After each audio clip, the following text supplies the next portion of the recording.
حدیث کې راغلی دی وای کله چې دا آیت نازل شو چې وانذر عشيرتك الاقربين اے نبی اے محمد صلی الله علیه وسلم خپل خپلوان دی وایره حدیث د بخاری دی کې راغلی دی وای نبی صلی الله علیه وسلم د خپل خپلوان راټول او به سره قدم راغلی فعم وخص رسول الله عام قریش امر او غختل او خاص خپلوان قریش امر او غختل او به وته دسی ویلي چې یا بني كعب ابن لؤي اے د كعب ابن لؤي بچو انقذوا انفسكم من النار د جهنم دور نه ورزان بچ کړئ او به دسی ویلي یا بني مري بن كعب اے د مري بن كعب بچو انقذوا انفسكم من النار د جهنم دور نه ځان وساتئ ځان بچ کړئ د جهنم دور نه به دسی ویلي چې یا بني عبد الشمس اے د عبد الشمس زامنو انقذوا انفسكم من النار د جهنم دور نه ځان وساتئ او به دسی ویلي چې یا بني عبد المطلب اے اسما د نیکه زامنو انقذوا انفسكم من النار ځان ور د جهنم نه بچ کړئ او په دې کې نبی صلی الله علیه وسلم ورته دسی ویلي چې ما اغني عنكم شيئا ور د جهنم دور نه تاسو نشم بچ کولای د جهنم نه ور ځان بچ کړئ او به حدیث کې راغلی نبی صلی الله علیه وسلم پات صفیه رضی الله عنها او وختله چې د نبی صلی الله علیه وسلم ترور وته ویل چې اسما تروري اسما د نیکلوري اسما د پلار خوري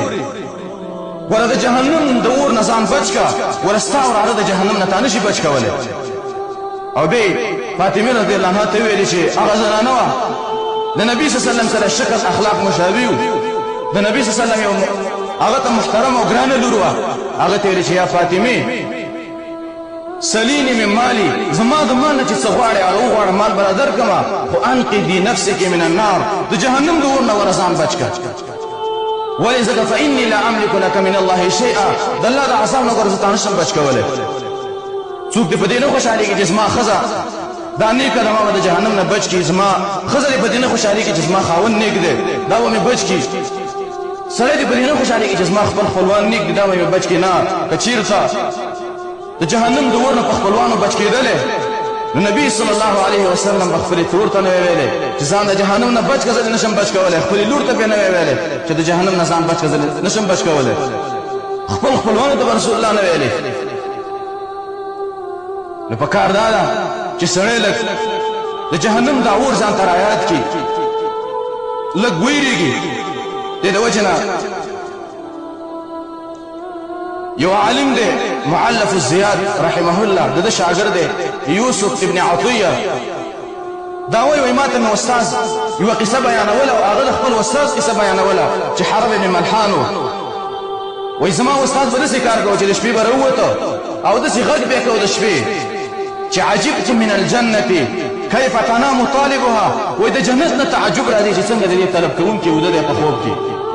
او به لسی ویلي چې عجبت من النار كيف تنام حاربها